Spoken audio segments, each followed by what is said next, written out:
Hello everyone and namaskar. This is a continuation of a guide to human conduct. This is part 4 and the final part. Tapa. Tapa means to practice penance to reach the goal. To practice saocha, it is not necessary to undergo physical discomfort to serve humanity. A donation of 10 rupees brings no physical discomfort for millionaires. It is therefore no tapa for them, but this gift helps them in practicing mental saocha. There must be one and only one purpose behind the practice of penance, and that is to shoulder sorrows and miseries of others, to make them happy, to free them from grief, and to give them comforts. Just like in saocha sadhana, in the practice of tapa, there must not be even the least bit of commercial mentality. Shudroshita seva, physical service, in almost all cases, relates to tapa. Therefore, those who are afraid of physical labor or hate the Shudra laborer can never become a tapasa. If you serve sick people who are in great pain for hours together to give them needed relief, this is tapa. But if you serve them with the selfish motive of securing their assistance in your bad days, the entire effort of tapa is lost in a moment. Tapa sadhana is, therefore, to be above selfishness. As a rule, practice of tapa will lead to mental dilation, and this dilation will certainly help a sadhaka to a large extent in practicing Ishvara Pranidhana. The sadhakas of tapa know that the served is Brahma, their cherished goal. They are servants, and the service rendered by them is their sadhana. The very purpose of tapasya, of those who ready themselves to render service to the served only after consideration of their caste, creed, religion, or nationality, is defeated, because it is not possible for them to serve with due sincerity with such a lack of large-heartedness. Those who look upon the served only as an expression of the cosmos and look after their comforts selflessly develop devotion or love for the Supreme in a short time. When love is aroused and devotional sentiment is expressed, what else remains to be achieved? What place does knowledge or reasoning occupy in tapa sadhana? This is a very important question. Truly speaking, far greater knowledge is required to render service pertaining to tapa than to render service pertaining to saocha. Tapa devoid of knowledge is bound to be misused. The opportunists will misuse your energy by extracting work from you to serve their selfish ends, and at the same time, this will deprive the real sufferers of their due services from you. A rich miser approaches you with a tale of woe and entreats you to give him relief. Being moved with pity, if you do what is needed to relieve him of his suffering, the very purpose of tapa will be defeated, as it is without any knowledge or reasoning.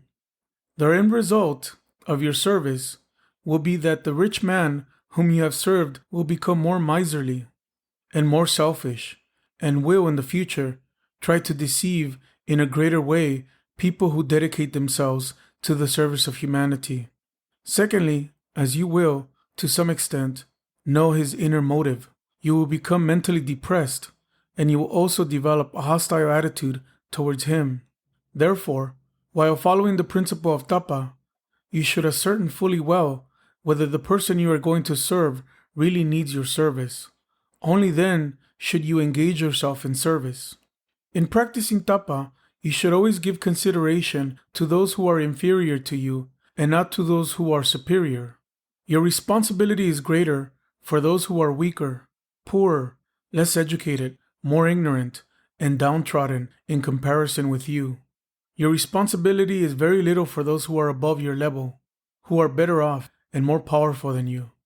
Therefore, you will have to ascertain with discrimination where your responsibility lies and to what extent. Otherwise, all your time, energy, and labor employed in tapa will be in vain.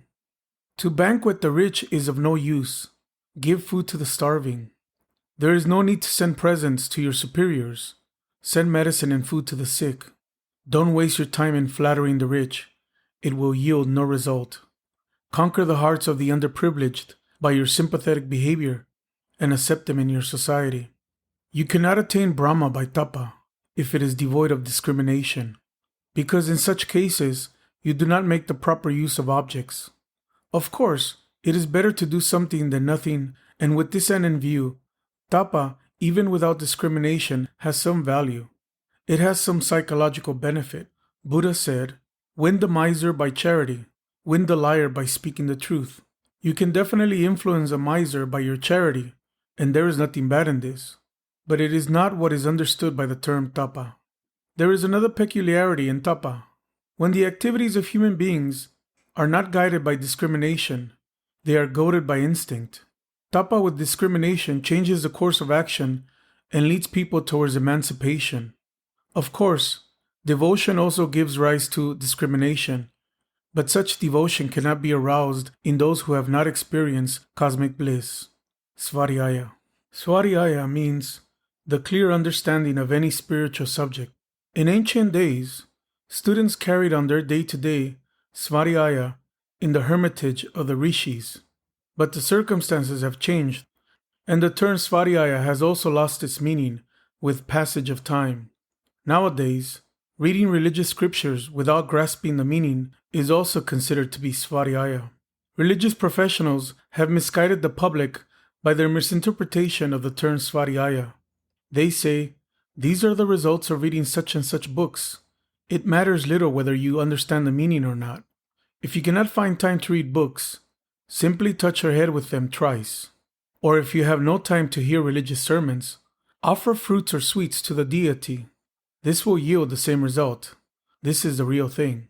Svariyaya means not only to read or hear a subject, but also to understand its significance, the underlying idea. Acceptance of the outward or crude meaning has only led to the corruption of Vaishnava and Shakta sadhana, and this ultimately greatly distorted people's religious belief. For example, one aspect of Tantra sadhana is called Mamsa sadhana. What is Mamsa sadhana? Ma Shabdat Rasana Jineya Tadamshan Rasana Priya Yastad Bhaksha Yen Nityang Saeva Mamsa Sadaka. Ma means tongue, and Mamsa means action of the tongue, i.e., vocal expression. The sadhaka who takes Mamsa, vocal expression, every day, i.e., who practices control over speech, is a Mamsa sadhaka. How beautiful the meaning is. But the so-called interpreters, who are dominated by their material desires, never hesitate to slaughter innocent goats at the altar of the deities in the name of Mamsa, meat sadhana. The number of goats to be sacrificed is determined by the number of those who will eat the flesh. Alas, what an interpretation. To understand the underlying meaning of what is laid down in scriptures, the idea is to be grasped first. Otherwise, the proper spirit will never be realized. If I say Shaundika Suralayam Gachati, it will naturally mean the liquor merchant is going to the liquor shop. But if I say Narada Suralayam Gachati, it means Narada is going to the abode of Sura, heaven. But in the former case, it was the house of Sura, i.e., liquor shop. Thus, the same word carries different meanings in different contexts. You have now understood how cautious you have to be in practicing Svariyaya. Those with vested interests seek to keep the public away from the true spirit of the true Shastras, because this facilitates their exploitation. Ishvara Pranidhana. There may be many interpretations of the term Ishvara, but it commonly means the controller of this universe. He who controls the thought waves of this universe is Ishvara. Therefore, Purushottama and Ishvara are not identical conceptions. In philosophy, the word Ishvara has one more meaning. It is the witnessing counterpart of the objective Prakriti, where the static principle is dominant. It is the witnessing entity of the causal world. It is the magnified essence of Pragya. It is an entity free from all bondages. Klesha karma vipaka she rapa ramsta purusha vishesa Ishvara. Whatever may be the minor differences to a sadhaka, Ishvara is understood to be nothing other than Saguna Brahma, or God. Pranidhana means to understand clearly or to adopt something as a shelter. Therefore, Ishvara Pranidhana means to establish oneself in the cosmic idea, to accept Ishvara as the only ideal of life. The physical body constituted of 5 fundamental factors does not disobey the laws of the cycle of its thought wave. Extraversial or introversial, it is your mind that violates them. And this results in the degeneration of the unit consciousness. Because unit consciousness is reflected in the mind and nowhere else, so Ishvara Pranidhana means to move with accelerated speed towards that supreme shelter, God. Therefore, Ishvara Pranidhana is absolutely based on bhava, or ideation. It is a mental effort in its entirety.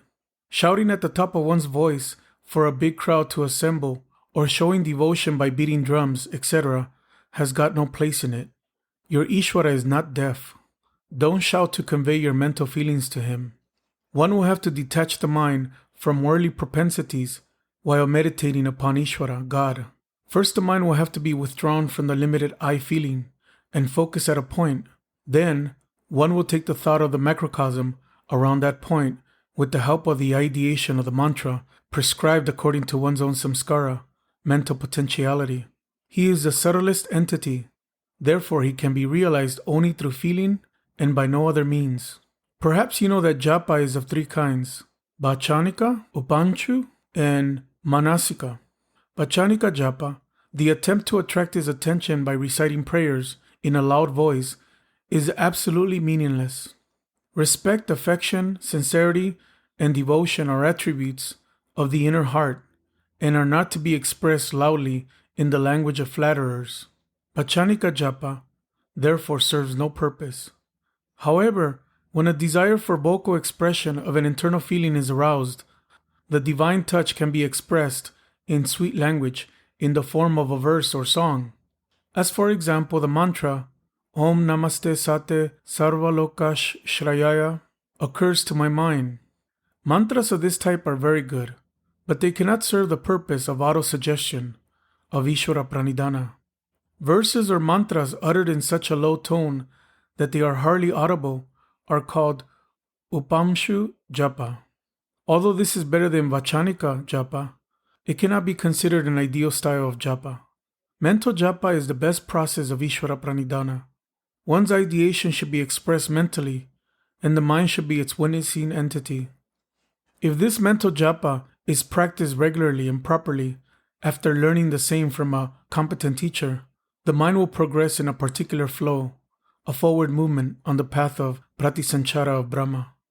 The speed of the mind, generated by the sadhaka by means of Ishvara Pranidhana, is faster than the mental speed of Brahma, by which he is leading his psychic creations towards perfection through the path of Pratisanchara.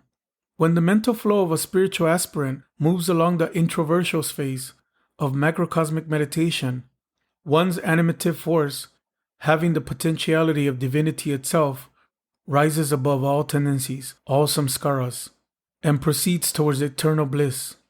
In this state, the mind is vibrated with cosmic feeling.